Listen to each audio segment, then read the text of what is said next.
ಹರಿಯಾಣದಲ್ಲಿ ಬಿಜೆಪಿ ಪಟ್ಟಕ್ಕೇರೋದು ಬಹುತೇಕ ಖಚಿತ ಆಗ್ತಾ ಇದೆ. 50 ಸ್ಥಾನಗಳಲ್ಲಿ ಮುನ್ನಡೆಯನ್ನ ಸತತವಾಗಿ ಕಾಯ್ದುಕೊಳ್ತಾ ಬರ್ತಾ ಇದೆ. 34 ಸ್ಥಾನಕ್ಕೆ ಈ ಕಡೆಗೆ ಕಾಂಗ್ರೆಸ್ ಕುಸಿದು ಹೋಗಿರೋದನ್ನ ನೀವು ಗಮನಿಸ್ತಾ ಇದ್ದೀರಾ. ಹರಿಯಾಣದಲ್ಲಿ ಬಿಜೆಪಿಗೆ ಆ ಮೂಲಕ ಹ್ಯಾಟ್ರಿಕ್ ಸಾಧನೆಯ ಕನಸು. 10 ವರ್ಷಗಳ ಆಡಳಿತದ ಬಳಿಕವೂ ಮತ್ತೊಮ್ಮೆ ಅಧಿಕಾರದ ಚುಕ್ಕಾಣಿಯನ್ನ ನೀವೇ ಹಿಡಿಬೇಕು ಅಂತ ಅಲ್ಲಿನ ಮತದಾರರು ಬಯಸಿದ್ದಾರೆ ಅನ್ನೋದು ಈ ಮೂಲಕ ಸ್ಪಷ್ಟವಾಗ್ತಾ ಇದೆ. ಲಾಸ್ಟ್ ಟೈಮ್ ಪರ್ಫಾರ್ಮ್ ಮಾಡಿದಕ್ಕಿಂತ 10 ಸೀಟ್ಗಳು ಪ್ಲಸ್ ಆಗ್ತಾ ಇದೆ ಬಿಜೆಪಿಗೆ. ಇನ್ಫ್ಯಾಕ್ಟ್ ಕಾಂಗ್ರೆಸ್ನ ಪರ್ಫಾರ್ಮೆನ್ಸ್ ಕೂಡ ಬೆಟರ್ ಆಗಿದೆ. 15, 31 ಇಂದ ಹಿಡಿದು ಈಗ 34 ತನಕ ಬಂದಿದ್ದಾರೆ. ಬಟ್ ಬಿಜೆಪಿ ಇದೆಯಲ್ಲ, 2009 ಎಲೆಕ್ಷನ್ ಅಲ್ಲಿ ಬಿಜೆಪಿಗೆ ಇದ್ದಿದ್ದ ಸ್ಥಾನಮಾನ ಕೇವಲ 9 ಅಷ್ಟೇ. ವಿಶೇಷವಾಗಿ ಲೋಕಸಭಾ ಚುನಾವಣೆಯ ನಂತರ ನಡೆಯುವಂಥ ಈ ಚುನಾವಣೆಯಲ್ಲಿ ದಿಲ್ಲಿಗೆ ಹತ್ತಿರ ಇರುವಂಥ ಹರಿಯಾಣ ರಾಜಕಾರಣ ದೃಷ್ಟಿಯಿಂದ ಬಹಳ ಮಹತ್ವದ್ದು. ಇಡೀ ದೇಶದ ಒಂದು ರಾಜಕಾರಣ ಯಾವ ದಿಕ್ಕಿನಲ್ಲಿ ಸಾಗ್ತಾ ಇದೆ, ಯಾವ ಮೂಡ್ನಲ್ಲಿ ಸಾಗ್ತಾ ಇದೆ, ಅದು ದಿಕ್ಕಸೂಚಿ ಇದೆ. ಮತ್ತು ಕಾಂಗ್ರೆಸ್ಸಿನ ಜಾತಿ ರಾಜಕಾರಣವನ್ನು ಇವತ್ತು ಹರಿಯಾಣದ ಜನ ತಿರಸ್ಕರಿಸಿದ್ದಾರೆ. ಅವರು ಏನೆಲ್ಲವನ್ನೂ ಕೂಡ ಪ್ರಯತ್ನ ಮಾಡಿದರು. ಭಾರತೀಯ ಜನತಾ ಪಕ್ಷವನ್ನು ಸಂವಿಧಾನ ವಿರೋಧಿ ಅಂತ ಬಿಂಬಿಸೋ ಪ್ರಯತ್ನ ಮಾಡಿದರು, ಜಾತಿ ರಾಜಕಾರಣ ಮಾಡಿದರು. ಅವೆಲ್ಲವನ್ನೂ ಕೂಡ ಜನ ತಿರಸ್ಕಾರ ಮಾಡ್ತಾ ಇದ್ದಾರೆ.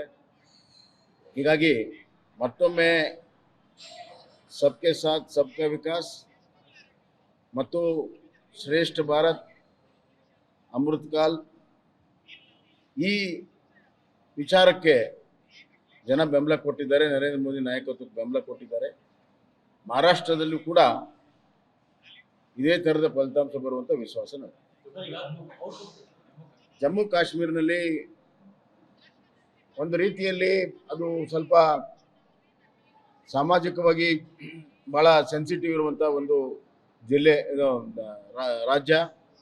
ಕಣಿವೆ ಮತ್ತು ಕಣಿವೆ ಹೊರಗಡೆ ನಮಗೆ ನಿರೀಕ್ಷಿತ ಜಯ ಸಿಕ್ಕಿದೆ. ಕಣಿವೆ ಒಳಗಡೆ ಅಲ್ಲಿ ನ್ಯಾಷನಲ್ ಕಾನ್ಫರೆನ್ಸ್ ಮತ್ತು ಕಾಂಗ್ರೆಸ್ಗೆ ಜಯ ಸಿಕ್ಕಿದೆ.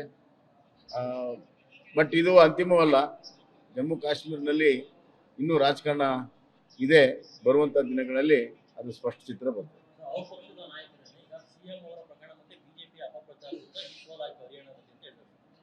ಈಗ ಅವ್ರಿಗೆ ಸೋತ ಮೇಲೆ ಏನೋ ನೆಪ ಹೇಳಬೇಕು. ಸೋಲನ್ನು ಒಂದು ರೀತಿಯಲ್ಲಿ ಗಂಭೀರವಾಗಿ ಗೌರವವಾಗಿ ಒಪ್ಕೊಂಡ್ರೆ ಅವ್ರಿಗೆ ಶೋಭೆ ತರ್ತದೆ. ಕುಂಟು ನೆಪ ಹೇಳಿದರೆ ಇದೇ ಥರ ಕುಂಟ್ಕೊಂಡು ಹೋಗ್ತಾರೆ. ನಮ್ಗೆ ಒಳ ಮೀಸಲಾತಿದಲ್ಲಿ ಭಾಳ ಸ್ಪಷ್ಟ ಇದೆ. ನಾವು ಆಗಲೇ ರೆಕಮೆಂಡ್ ಮಾಡಿದ್ದೀವಿ,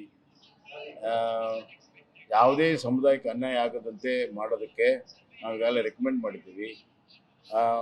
ಆದರೆ ಕಾಂಗ್ರೆಸ್ ಪಕ್ಷದವರು ಡಬಲ್ ಗೇಮ್ ಆಡ್ತಾ ಇದ್ದಾರೆ.